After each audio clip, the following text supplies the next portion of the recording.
All right, everyone, we are live.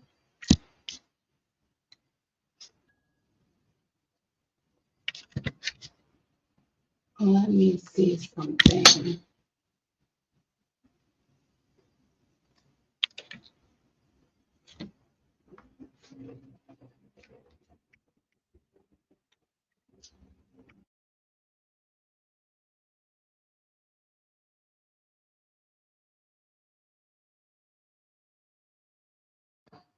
Okay, if you guys can hear me, let me know where you are tuning in from.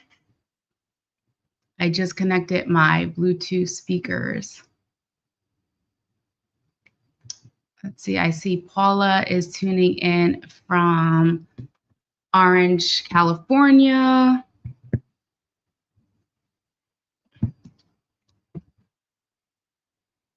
Let me see, give it a few more minutes. I just need to change the setting on my Facebook post. It is set to private until I go live, and then I have to change it back to public. So we have Angel from Dallas. Hi, James. Hi, Lenita. Lenita, okay. Michelle, Michael, also Sherry. So we have North Carolina, Alabama, Texas.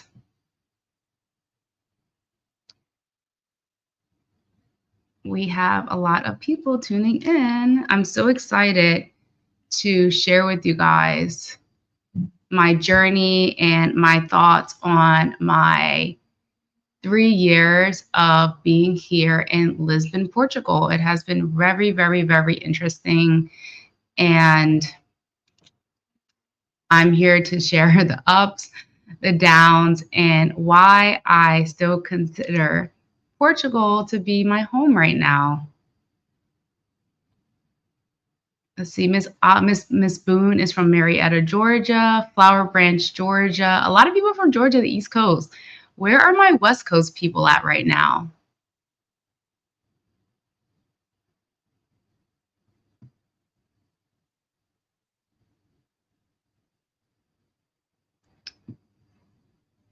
All righty. I'm just moving all these talking points to make sure I don't forget to mention anything. We have New York, DC. Hi, Sunshine, Virginia. Hey, Natasha, Deanna,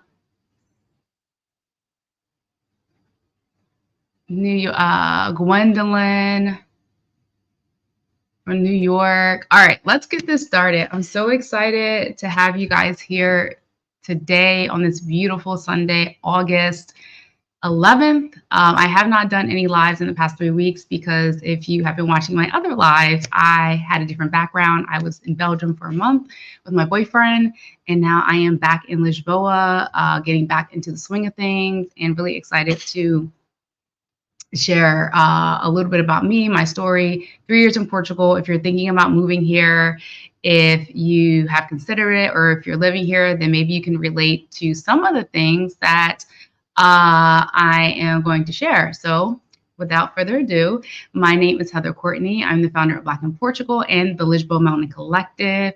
I have been in Portugal for 3 years this month. Officially, my 3-year mark is August 27th, which is my birthday.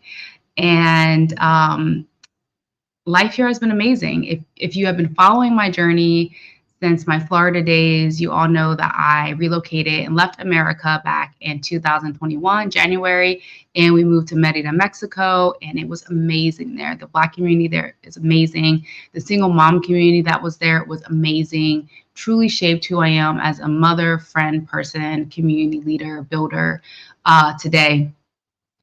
So people are always asking me, why did I choose Portugal? How did Portugal come up on the map? And I will tell you that in 1 second.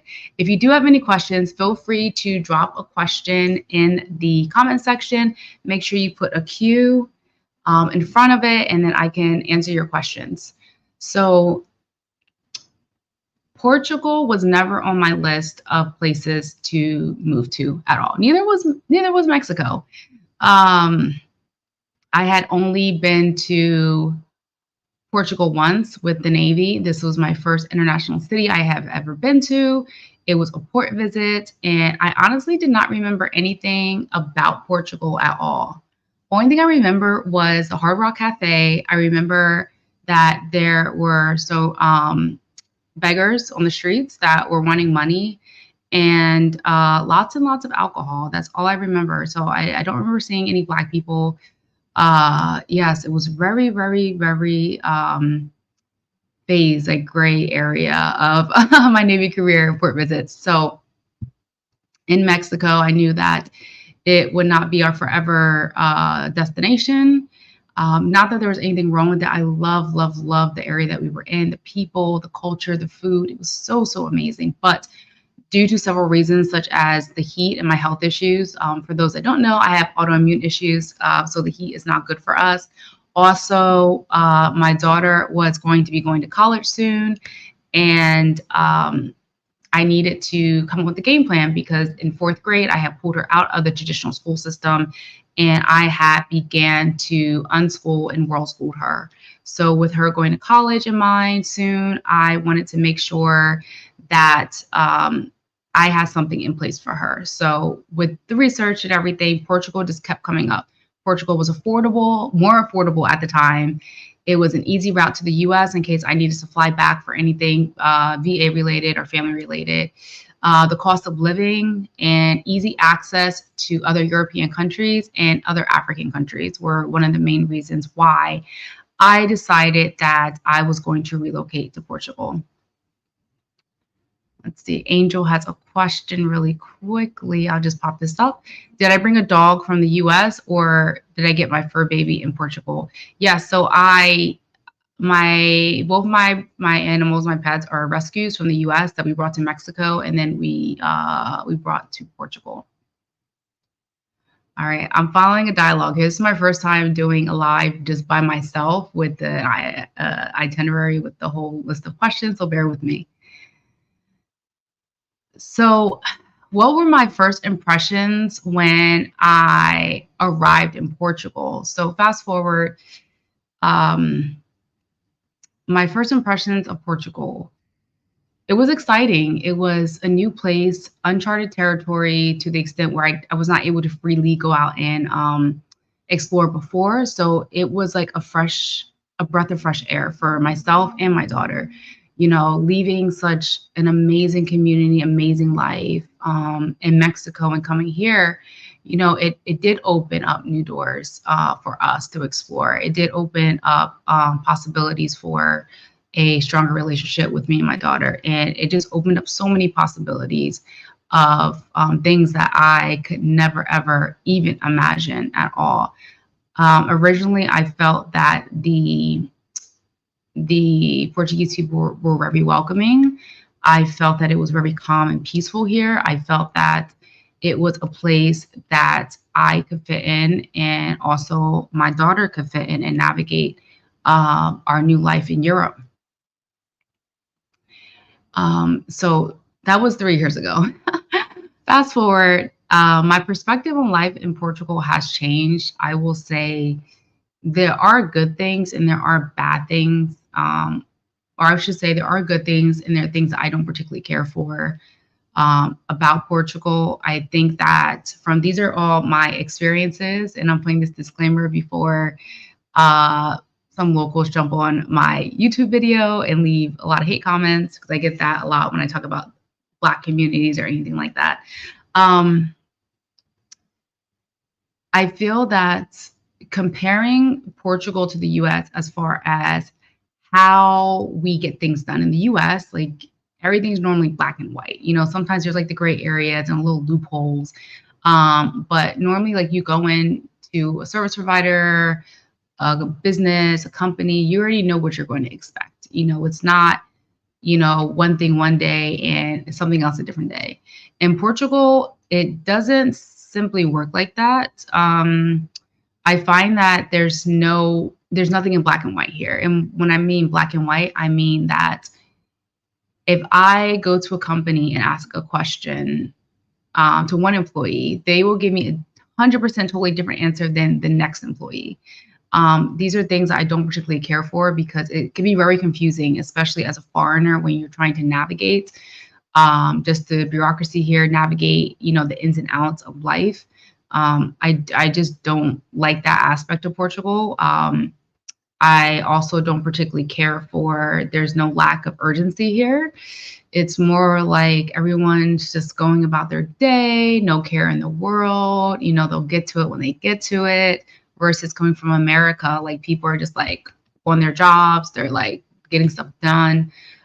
So I will say that I had to learn a lot of patience living here. If you are thinking about coming here to live, definitely you need to learn patience because nothing works in the manner that we would like it to work in. I will say I have one of the questions people always ask in the Black in Portugal group or just in general, is there racism? How are Black people treated here in Portugal? Oh, let me take this question down. How are people treated here in Portugal? I want to say it depends on where you come from. I think that as Black Americans, we are treated differently than the local diaspora because we come from money. I have heard and I have seen just through like Instagram videos and just sharing knowledge and awareness that the local diaspora does not get treated the same, and that all boils down to racism, colorism, and everything that we also experience in the US as Black people, people of color, just on a different scale. That's something else that I noticed that I really was not aware of. And I know people are like, well, Portugal started the slave trade and you were there, so what do you expect? And I didn't know what to expect. A lot of people know about the transatlantic slave trade. They do know that Portugal was one of the first ones to begin this. So fast forward to now, it's just like what really has changed since then and now. Oh, it's so much. Overall, I think that my perspective on Portugal it still remains positive. Besides some of these things that I do not particularly care for, I still think that Portugal does offer a better quality of life, far more than the U.S. could ever offer me or my daughter. A peace of mind. We don't have to worry about guns or anything like that. Not saying guns don't exist, in Portugal, people aren't smuggling them in, but the access to guns that the U.S. has given us access to so freely just does not exist here. And also just it's more affordable than the US in most major cities. Now, I will say the price of living and the cost of living has gone up, especially for rentals.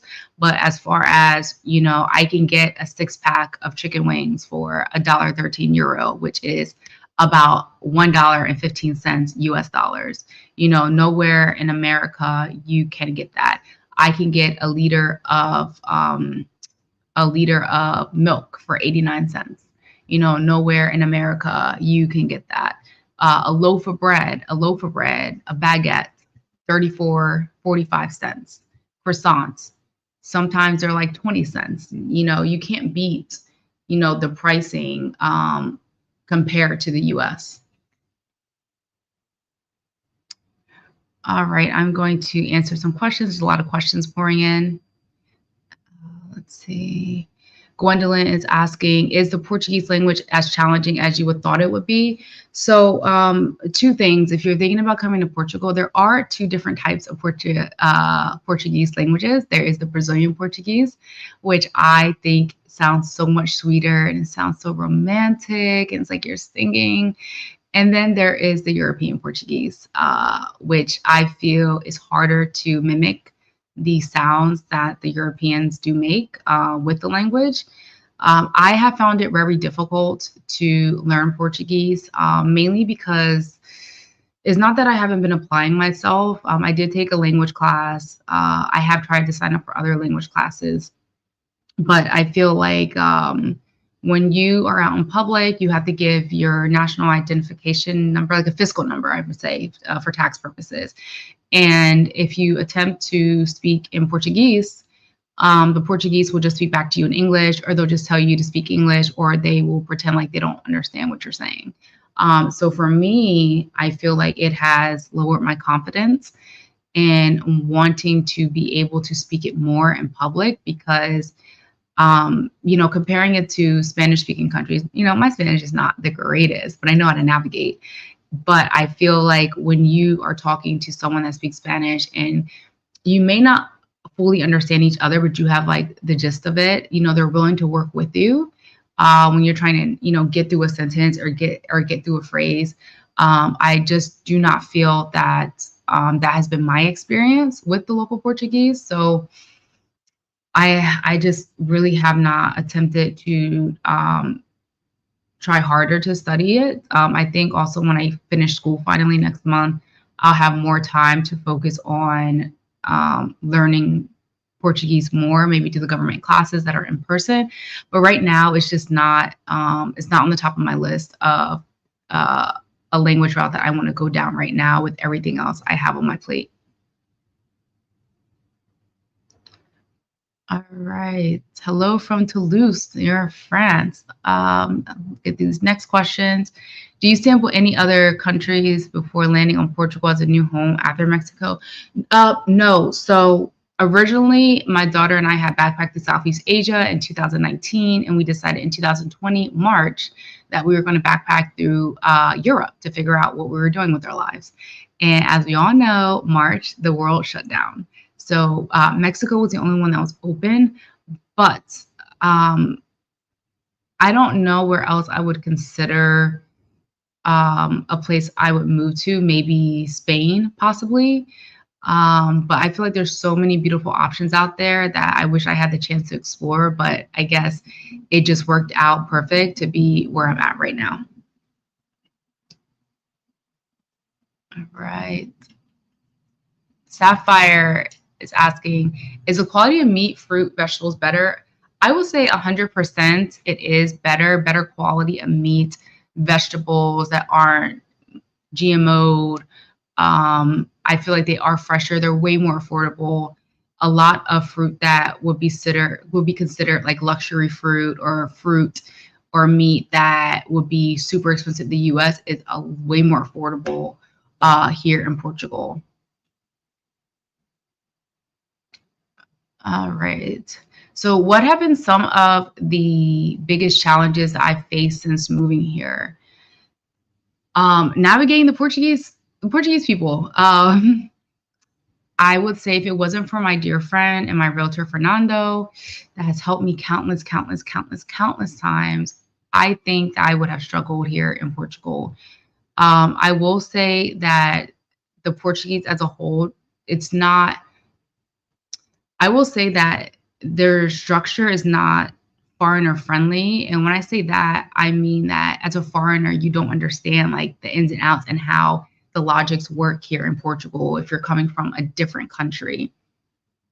So I will say one of my challenges was getting healthcare here. Now, getting the insurance was fine. Like going to your bank, getting the insurance, super affordable, super cheap, super easy. Getting the appointment, getting your access to get an appointment was very challenging. There's no protocols. There's no black and white. You go, they say they're going to put it in the system. They don't get put in the system, or they say wait 24 hours and you go wait 24 hours and you're still not in the system.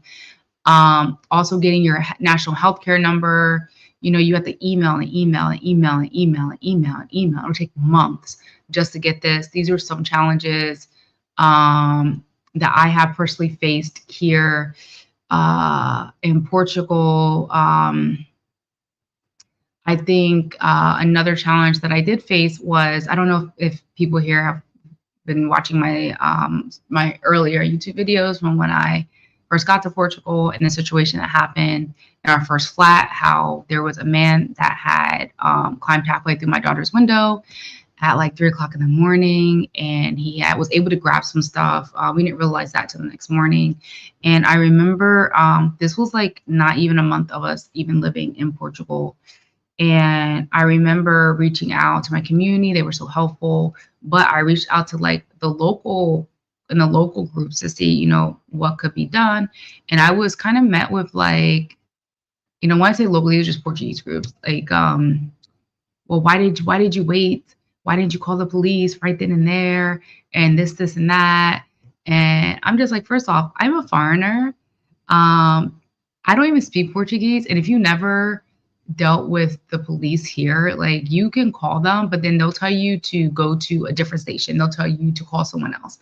It's happened before. I've tried to use the police numbers and they like will send you somewhere else. So in that time of panic, like you're not thinking, you're thinking about the safety of your child. You're thinking about the safety of you and your child together. So I feel like I wasn't met with as much kindness or understanding as being a foreigner, don't speak the language, probably didn't even know the number to 911 in Portugal. So seeing that I felt more supported from the Black community than I was the local community was a little bit eye-opening to me. With a lot of, I felt like I was being judged because I didn't, call the police right away. And we all know calling the police in the US, it's a traumatic experience for us. It's a traumatic, it's very triggering, So I didn't do that, but I did end up going to the police station the next day. And I went to the one police station. They sent me to a different police station for tourists. And we get there and they literally did not take me seriously at all. They were just like, well, why didn't you call us the night of? And what do you expect us to do now? Like it was not met with, oh, I'm so sorry to hear this. I know you were scared. We could reassure you, like nothing. So I ended up, they told me to wait outside. I waited outside for like an hour and a half and nobody came out after that. And so I ended up leaving. So these are some of the challenges that I have had to navigate, the best way I can, because at the end of the day, I'm in a foreign country, how things work in the US are not how things work outside of the US. The next question is how am I navigating cultural differences or any unexpected surprises during my time in Portugal? The biggest thing is sharing about a Black community. I remember when I shared about the Black community on my YouTube channel in Mexico. It was a great experience. There was so much positive feedback. There was so much support. But then when I shared about it here in Portugal, I was met with a lot of racist remarks. I was met with saying that we're bringing racism from the US, and I was met with saying that we don't need our own little community, like everyone should be accepted. Or I was met with, you guys are just not associating with the locals. You guys are just want to be Black Americans and only associate with Black Americans.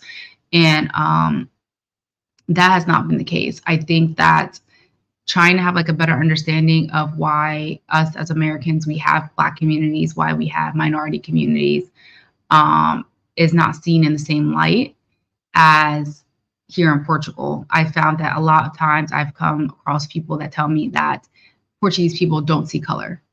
They only see you as a person. And for me, I feel like I know that's a lie. In my brain, I cannot believe that when you look at me, you do not see my skin color. That's the first thing you see is my skin color. And that's the first thing I see is your skin color. So for you to say that you don't see color, it's something that I just don't believe in. So trying to navigate that and have people understand that just because, the community is Black people, Black and brown people and people of color, we are just not associating ourselves with these people from America. We have such a diverse community. I believe we have I think last time I looked, it was about 46 representations from the diaspora. We have people from all over the world. We are open to connect and meet locals. I try to support the local diaspora, the local African diaspora, as much as I can by sharing, supporting their business, bringing people there. So I think it's a misconception when you're trying to let the locals know, the local Portuguese people know that, hey, it's just not for Black Americans, and just because we're Black doesn't mean like we don't deserve to have our own safe spaces. And let me answer some of these questions. So more questions are coming in. Natasha asked, was it difficult to make friends when you initially moved to Portugal? Did you have to push yourself to be immersed in a local community? Okay, so yes and no. So how I started to build community here before Black in Portugal was a thing, I founded the Lisboa Mountain Collective. You don't really hear much about it online because it is just for people that are living here. It was for Black and brown women. The original group still is for Black and brown women that are living here. Prior to moving to Portugal, I was in a Facebook group called Black to Portugal, and there was nothing going on. Nobody was getting together. There's no events. There was like nothing. And I'm just like, there's no way I can leave this beautiful community in Merida and end up coming to Portugal and there's nothing there. So I hosted my first event. And from there, I just started hosting more events because people were just like, well, when's the next one? When's the next one? So for me, it was very easy to make friends here. Just, I guess I was just naturally good at it. And as far as the local community, I think I just like put myself out there. I would say my first friend from the local diaspora, I guess you could say, is Naki, the one that runs the African Lisbon tour. I met him a week, maybe less than a week after I moved here. And I was just like, you're going to be my friend. And from there, I was introduced to other people. And within our Facebook group, I was introduced to other people, other locals from the diaspora that live here. I feel like I had to come out of my shell because of the cultural difference. And I did, feel the need to at least try to speak Portuguese, even if it was with a translator. I do feel like I have been invited to many Portuguese spoken events through me just putting myself out there, connecting, trying to support the local diaspora so they know like, hey, we're here. We just don't care about ourselves. We actually care about connecting with the local diaspora. The next one is, oh my God, you guys are having so many questions right now. I'm loving this. Miss MB is asking, do you find that a US-based job is needed to support living in Portugal versus getting a job in the country? I will say, if you are an American, you will not live off of a Portuguese salary. Just the way that we are spoiled with the amount of money that we can make. The average Portuguese person, last time I checked, made 860 euros a month, which is about 900, probably around 900, give or take, US dollars. I suggest that you do find, it doesn't even have to be a US-based job. It could be a Switzerland, a UK, it could be any remote job that you should secure prior to relocating to Portugal. Just with the cost of rent and just the cost of living, there's no way you could live off of, under 900 US dollars a month.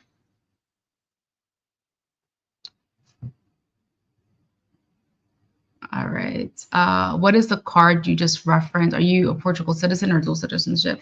I'm not sure what card you're mentioning, but I am here on a temporary residency right now. I just renewed my second residency, so my residency will expire in 2026. So I can either apply for my citizenship or permanent residency.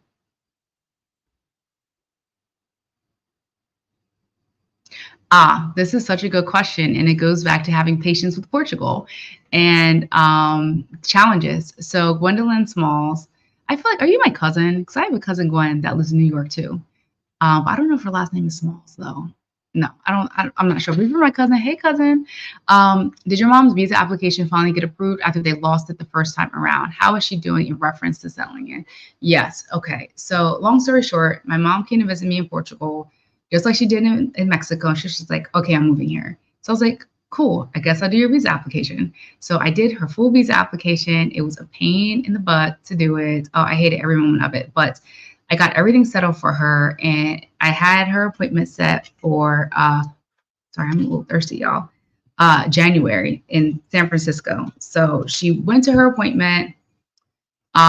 She paid the money, she got the printout, got the receipts, and she went about her merry way. And I noticed that other people were getting like a confirmation that her application was sent off. And I'm looking. I was like, I don't see anything. So I was like, Mom, what's your reference number? She was like, this is the reference number. But the paper that she was reading was not the reference number. It was just the reference number for the appointment. So back and forth with the VFS, back and forth, email is escalated. We need your reference number.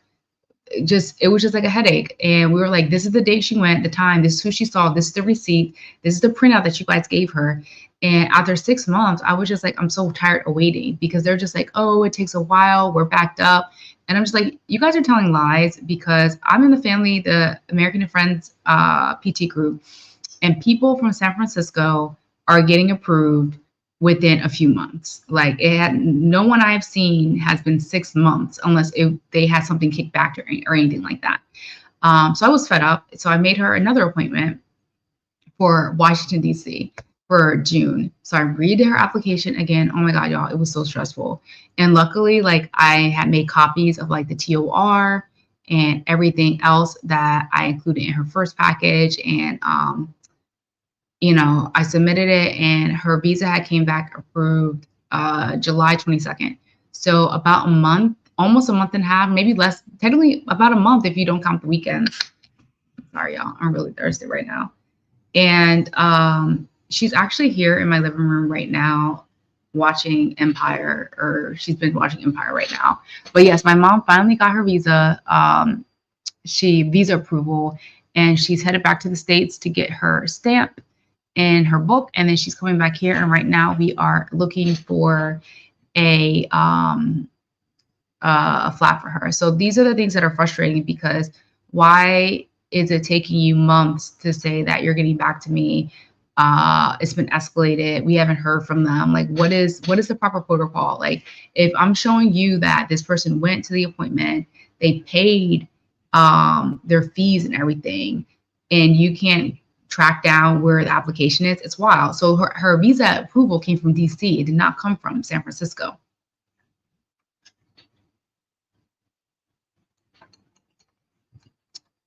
So Angel asked, what neighborhood did this happen in? The guy that was climbing through my daughter's window.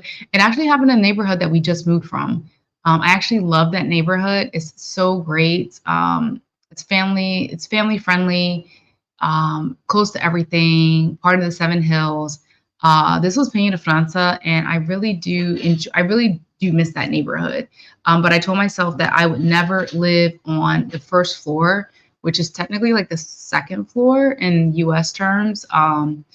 And I feel like all the neighborhoods are pretty safe, but I do feel like there are people that make stupid decisions. There are drunk people, there are people on drugs. Yeah, I just think that it happens sometimes. Right now, I live in Camp Olive, and I am pretty happy with that particular. I'm pretty happy with that particular neighborhood. All right, I'll answer one more question, and then I'm going to continue going on with more information I want to share about my first year here. Is learning Portuguese important for interacting well with businesses? I would say yes. It is important, because I do feel like if you walk into a business, you shouldn't expect them to speak English, because English is not the national language here, it's Portuguese. So I do feel like business owners do appreciate you more if you're trying to speak it. And a lot of times local businesses will just speak to you in Portuguese, and then you're just like using your phone app and like attempting to like show them what you're trying to, get across. So it is important, at least attempt to try, even if you know a few phrases or know what you want, even if it's just one word or you pointing, like I feel like it does go a long way. Some things I miss about the US that I haven't been able to find here.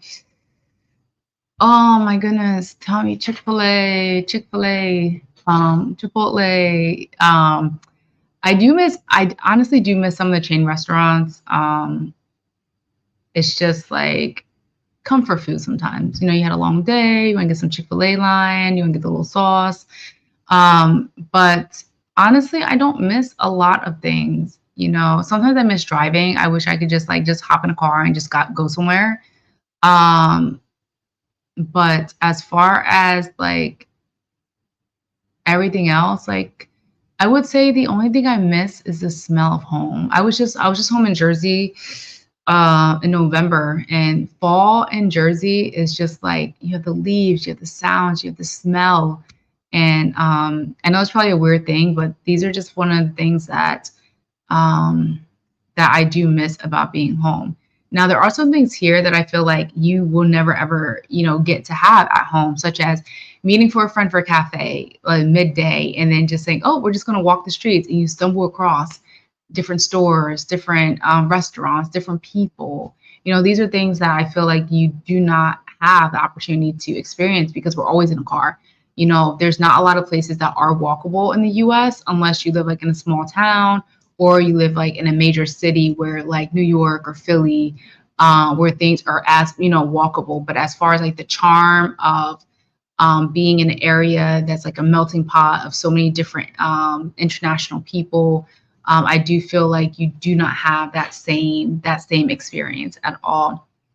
I know a lot of people will ask, "Don't you miss grits and all that other stuff?" And listen, I do miss my grits. However, I get grits every month. If you're listening and you are military, you're able to go to the Navy Exchange at the embassy, and you can shop there if you have your military ID card. I shop there just about every month. I get American everything from there. I will say that I try not to shop there a lot because I feel like America has so much bad chemicals in all of our stuff. But it's nice to be able to get grits. It's nice to be able to get sausages, creamer, sour cream, like real sour cream, biscuits. These are things that, they just don't have here in Portugal because they make them from scratch. So I haven't found any places that have pre-canned like we do in the US for some of these things.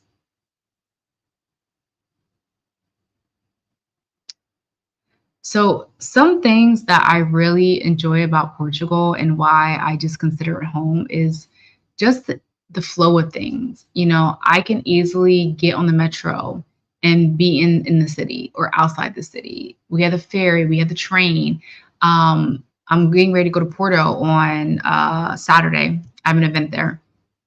And you know how much a bus ticket is to go to Porto, which is about 3 hours away? The cheapest one was like €8. Sometimes they're like 3.95 if they have a sale, but €8. You can't get that in the US. What can €8 get you in the US? I think that's about like a meal at McDonald's right now. If it's even that, I don't even know. Um, I do love that I have access to fresh fruits and vegetables that come from the raw. I like that there are so many different vendors out there that you can buy from. You can support local farmers. There are several people in my community, even friends, that are growing fresh herbs on their balconies and their rooftops, and they're like, "Hey, do you need some? Hey, you might want this." The amount of care and mindset that having community here is something I feel like I didn't have in the US. Granted, I did have an amazing support system. My female veteran community was amazing, but I feel like it's a little bit different because you're in the US, so you know how to navigate things. Here in Portugal, it's just hits something different because you guys we're on our own basically. We're home away from home, and all we have is to rely on each other. And backtracking to that, traumatic experience for my daughter, if I didn't have friends to come help me move, I think I moved like 3 days later. I moved into a hotel, and I had friends, like people I just met that were part of my Lisbon Mountain Collective community, come and get my things. They helped me move. They cooked me my daughter meals. That I feel like that type of love and support is something that I can't compare to the US at all. So for those of you that do know, I have autoimmune issues. I was retired from the military medically because I was not able to do my job anymore. And one thing that I do like about being in Portugal is that my mental health is elevated. I do go to the doctor every 3 months because I have to get tested and lab work and all the routine things. But I do feel that my quality of life is a lot better. I'm able to look at life through a different viewpoint, a viewpoint of I may not be able to do things that I used to do to full capacity because like I'm exhausted all the time. My feet hurt. I have, different chronic pains, but how can I make the most out of the life that I have in front of me right now? And I think that's really important, for me because I have been in a dark place. I have been in that why me phase. Why am I sick? Why do I have lupus? Why this? And I found that it wasn't healthy, not only for me, but not only for my daughter to see me in such, this negative and toxic bubble that, was surrounding me. So I will say like that is one of the things that has positively impacted my life. Another thing that I've noticed is that I'm kind of breaking the habit slowly but surely of hoarding food. I know in the US, food is so expensive. So when we see like big packs of meat, big packs of all these other things, Sam's Club, Costco, the Mega Walmart, like we buy in bulk. And here, it's just like people aren't really doing that. People are just buying what they need for like the week, maybe a few days, because there's literally a store in every corner. Literally, there's a Mercado, a little mom and pop spot, one of the chain places, but you could just buy things so fresh and eat it and then just go get more. Like there's no need to have a deep freezer. There's no need to have your whole fridge stockpiled for like weeks and then we end up wasting the food. So I do like that about Portugal. I also like that it's so calm here, in a sense that I'm able to like hear myself, listen to my thoughts. I don't have, all these side things going on in my head. Like, well, if I go out, what will happen? The police. I'm a Black woman. I have a Black child. Am I worried about my kid when she goes out with her friends? Like, these aren't things that cycle through my head. And it's something that did not take. It's not something that happened overnight. Like I moved to Portugal and like all these thoughts were gone. No, like it's kind of like me having to untrain my thought process of saying, okay, Heather, like you can breathe, you're safer than you were in the US. So these are some things that, I feel that, has made Portugal feel like home for me and like a new routine for me. So yeah, it's something you have to allow yourself to settle in. You have to give yourself permission to say, hey, it's okay. Like we don't have to live like this. We don't have to have our guard up. Like it's okay to do this. It's okay, Let me go to some more questions. All these questions are pouring in. Let me go down. If you guys have more questions, please put them in the question comment section. I want to answer as many questions as I can. The next one is Miss MB said, while that's troubling to say at least, how safe do you actually feel as a Black woman with a child living in Portugal? As a Black woman with a child, I feel very safe compared to living in the United States. I feel comfortable with my daughter taking the train. I feel comfortable with my daughter coming in late at night, even though I'm just like, okay, you need to be in by a certain time. If you're not going to be there, by a certain time, let me know. I don't have those same, triggering thoughts in my head, like I do in the US. I feel comfortable leaving my child alone. I feel comfortable with her spending the night at her friend's house. I feel very comfortable here compared to the US. And I know that not everyone everyone may not share my same experience, but this is my experience and everything that I have experienced since living in Portugal. Sapphire said, when you say Black community, are you referring to expats, expats, Africans, or maybe a better question is, whom is the Black community comprised of? The Black community is comprised of anyone that identifies from the African diaspora, whether that be African Americans, Black British people, anyone from Europe that identifies as African of some sort, and anyone from the continent of Africa, all the countries that identify as being Black. That is what our community is made up of. We have about 46 plus countries represented last time I checked. It's a melting pot. You know, one of the women that work with me, or two, I should say, one's a volunteer, one is contracted for Black in Portugal. She is from Uganda, and yeah, it's just amazing just listening to her and her story and listening to her speak and hearing her ideas, and even meeting people in person. You know, so many are from the former Portuguese colonies: Angola, Cape Verde, Mozambique, Sao Tome, and Guinea-Bissau. I think I say Angola too. So yeah, so it's not just Black Americans. I know the term Black is very broad. It's not seen, I guess, not in the same way at first as we identify as Black Americans versus, you know, African Americans. But the diaspora includes everyone that identifies as Black or a person of color. Angel asks, there's different police forces? Yeah, so there is a tourist police station in Alfama, and that is the tourist police station. That if you're a foreigner, that is who you are told to go through, and not the local one in your neighborhood. All right. So how do I see my future in Portugal? Do I plan to stay long term? That is a good question. You know, I love to move. I love to bounce around. I do feel like if I do stay in Portugal long term, I will be doing a lot of traveling.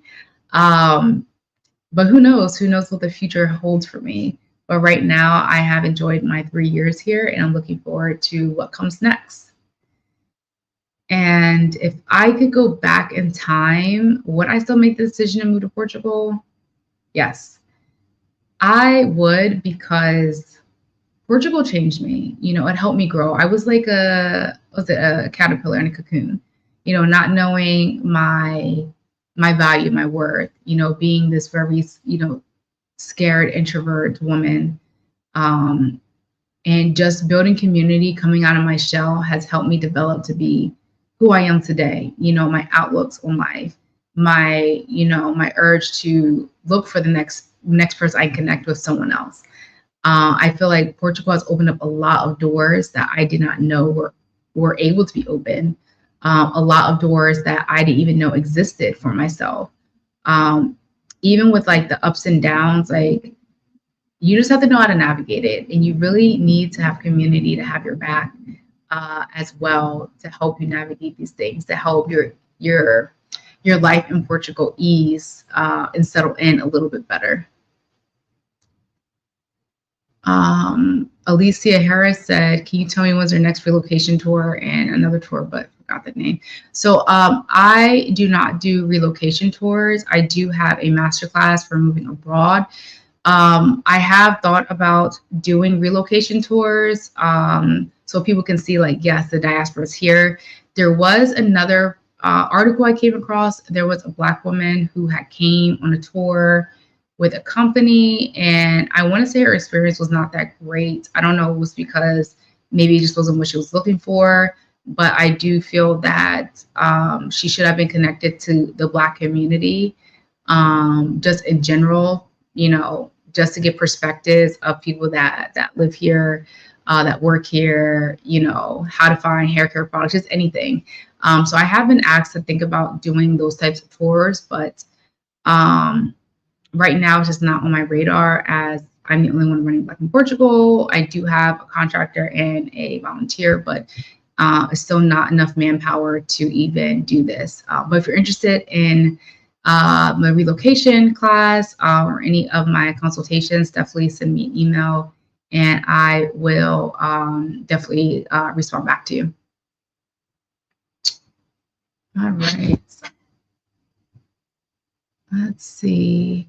What is Nichelle is asking, what is the tax rate with temporary residency? So right now it's 10% if you have applied for NHR, non-habitual resident, but the laws are always changing. So please don't quote me on this. If you just type in NHR Portugal, then you should be able to find the most up-to-date information on the NHR.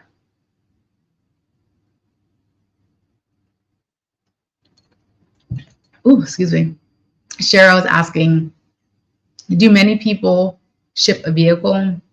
So I don't know a lot of people that have shipped a vehicle, but you have to understand that when you ship a vehicle from outside the EU or Europe, it has to conform to European standards. So I heard it can be really costly, but I do feel like the cost of vehicles here used are very affordable. I was looking at a vehicle because I have a garage in a spot in my building, but I was just doing a lot of traveling and figured it would just be a waste of money if it's just going to sit in the garage all the time.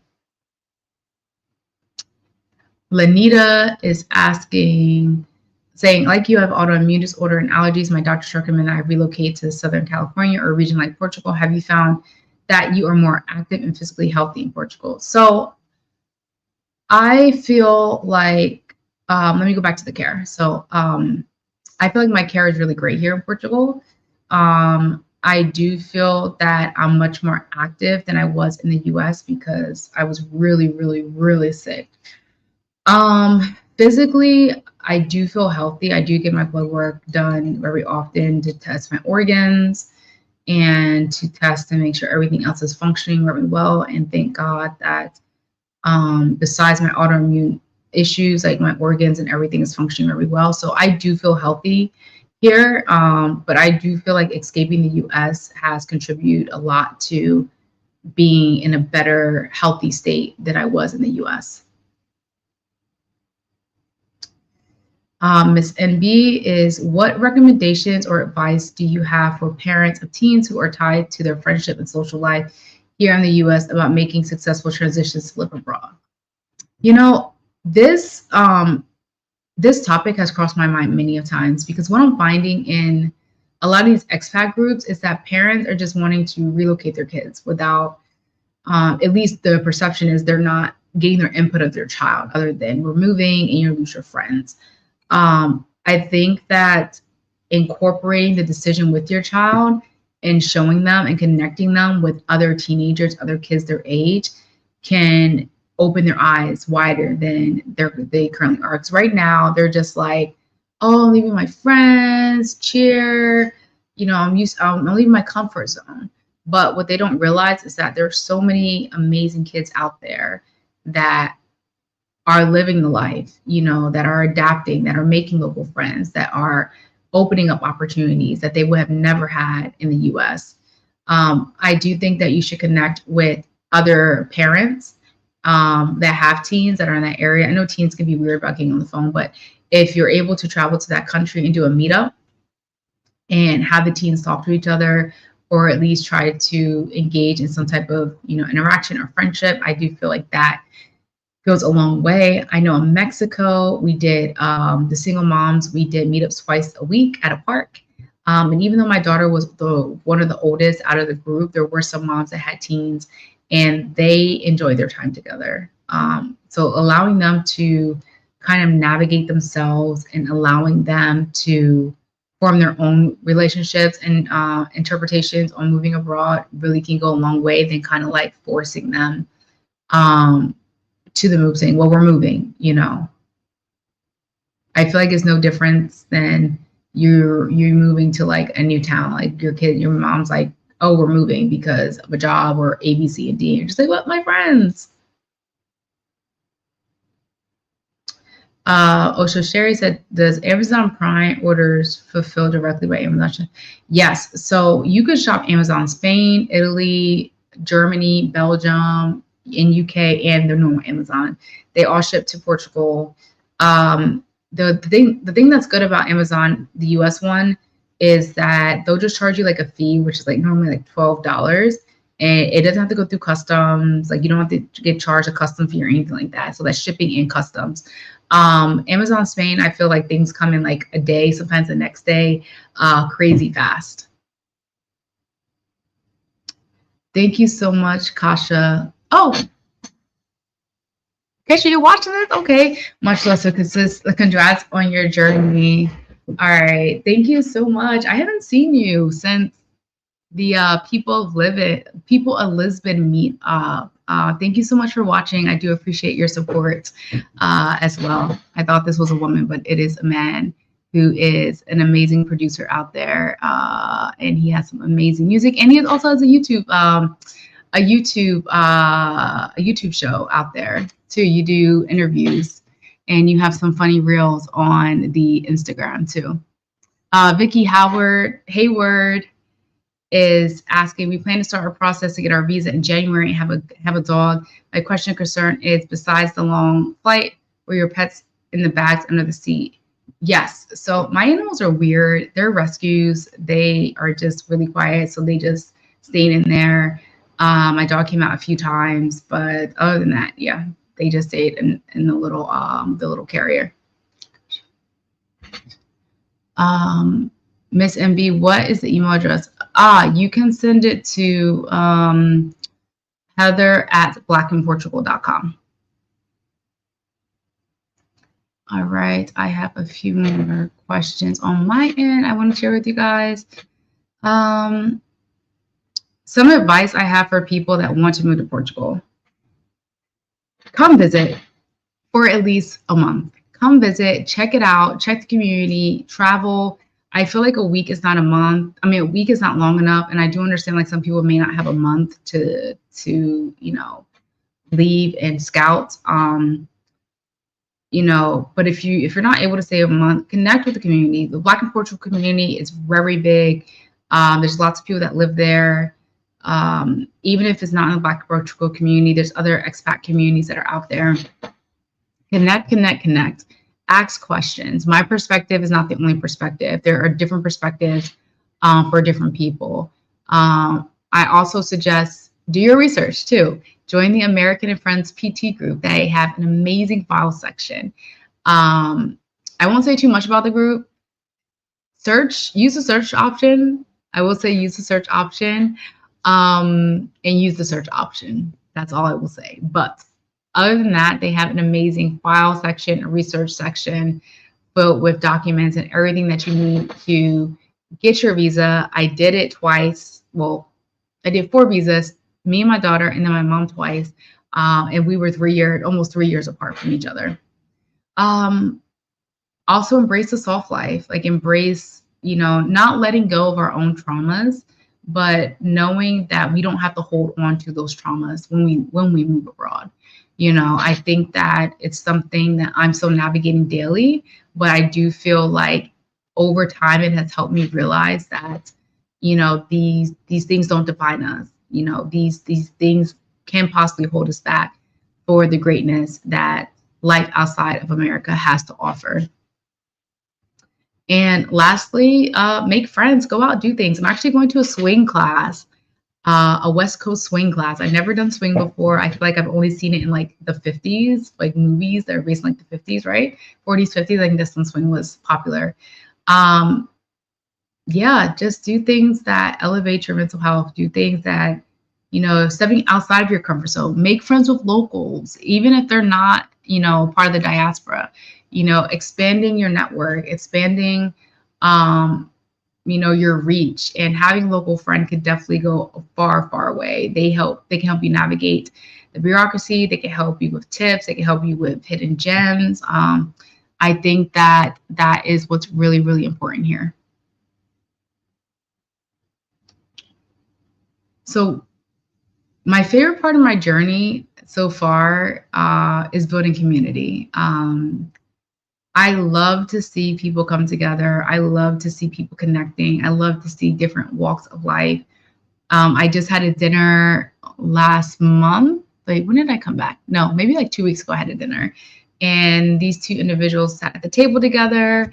And next thing you know it, I'm at one of the friends' house the other night. She was having to going away dinner, and the woman from the dinner was there, her and her husband. And I'm just like, really? You guys just met like not even 2 weeks ago, and you guys are here. Crazy, you know? So that really does warm my heart. I love to see us come together. I love to see new friendships, relationships, communities being built, even micro communities that are built from the community that I'm fostering, that I'm building. Really does warm my heart. Pamela is asking, how easy is it to find accommodations?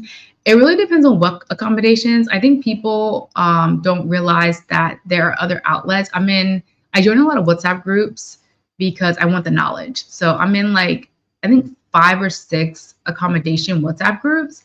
I think 4 of them are just for women only, but a lot of people are posting their flats there. They're not posting it on Facebook. They're posting within these WhatsApp group chats.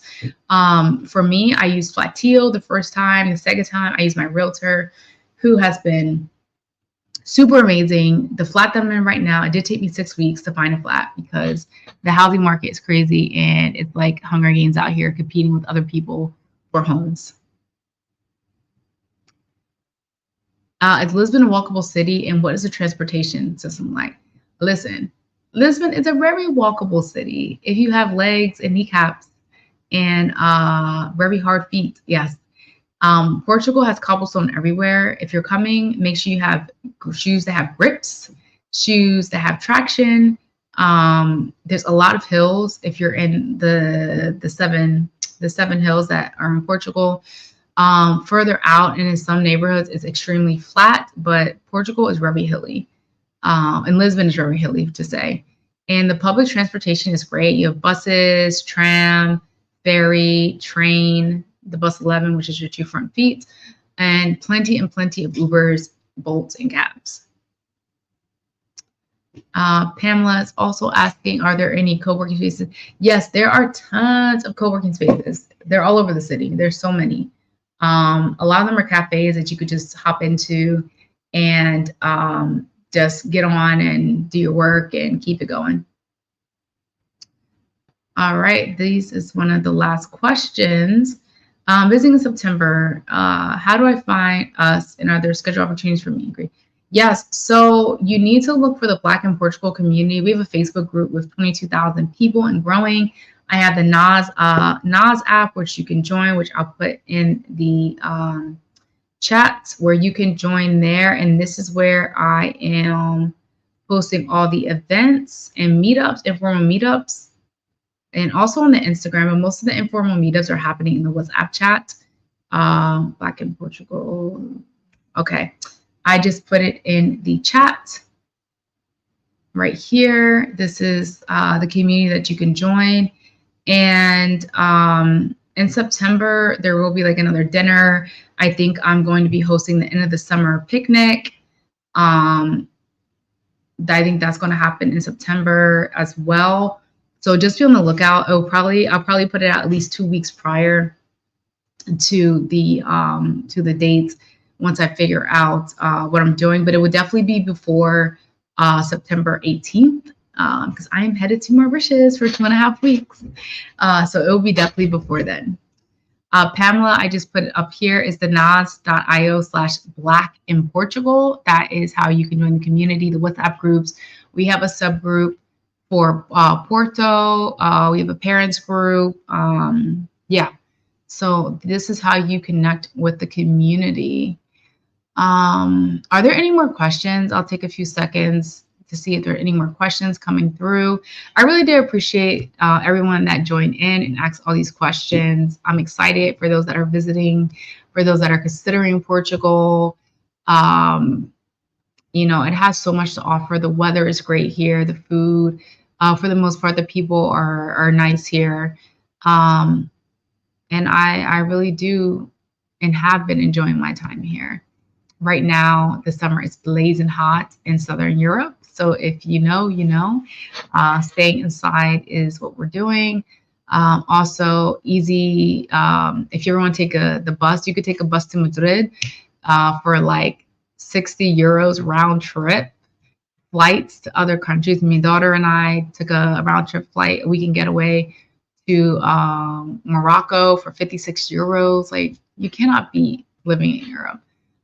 Even if Portugal is not your thing, there are plenty other communities out there, just like the community in Amsterdam, the OMEC community. If you are curious about other Black communities, I'm actually building a network now to connect all the diasporas as far as the Black communities that are in Europe. But another community to check out is my OMEC, and Chemo is doing an amazing job out there. I will link that at the top, myomec.com. You can find that community under OMEC on Instagram. It's a bicultural community, and they just had a summit back in June that I just attended.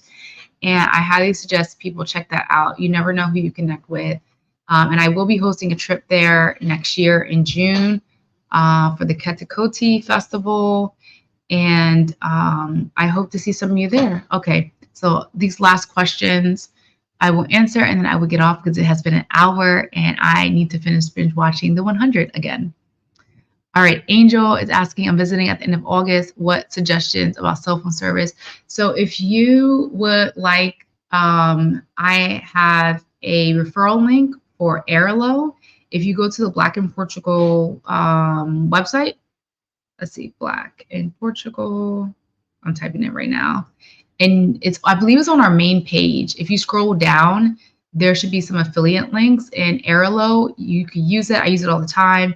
And it's an eSIM, and you get service, and you don't have to worry about finding a service provider, switching out your SIM card or anything like that. But that is on the Black in Portugal website. Anna D is asking, is there a listing of Black business restaurants I can seek while on vacation? Yes. This is also on the Black in Portugal website. I had a compiled list of over 90, I think there's like 100 now, but over 90 Black-owned businesses and restaurants that you can buy. It is 25 euros. I think it's $25. I can't remember, $25 or 25 euros. But you can buy that. A lot of people have purchased it and they found it extremely helpful. If you really want to support the local diaspora and try out other restaurants other than those in the same touristy areas that people keep suggesting, definitely try that out. And you can find that link also on the Black in Portugal website, which is right here. John Ford is saying he's unfortunately late to the event, so I have missed the answer to this question, but will this recording be available later? Yes, this recording will be up on my YouTube channel until I delete it. So it will be up there for a very, very long time. Simply Phoenix, is there a presence of the Divine Nine members? I'm not familiar with the Divine Nine members at all. But if you are listening right now, you can just tell me what it is really quick and I'll see if I know about it. And with that being said, I appreciate everyone. If you guys have any questions, please leave a comment in the comment section. I will answer them as I see them. And thank you so much for your time. I hope you all have a beautiful Sunday. And please be on the lookout. I am going live again with a relocation service provider that I am partnered with, Start Abroad. They service Portugal, Costa Rica, and Panama. So if you're interested about those, please let me know. So, okay, so the Divine Nine, which I thought it was sorority, but I didn't want to suggest that. Yes, so there are a lot of them here. I am not part of that community, but there are those people from those fraternities, sororities that are based in the US that have moved here. So definitely ask in the Black in Portugal group. And I know a few people, I can think off the top of my head, Rory, Chris, they're all part of those fraternities and sororities. So yes, catch me next time. If you are a traveler or thinking about moving to Portugal and would love to be interviewed on my YouTube channel, definitely send me a message at Heather at Black in Portugal. Let's see, at Black and Portugal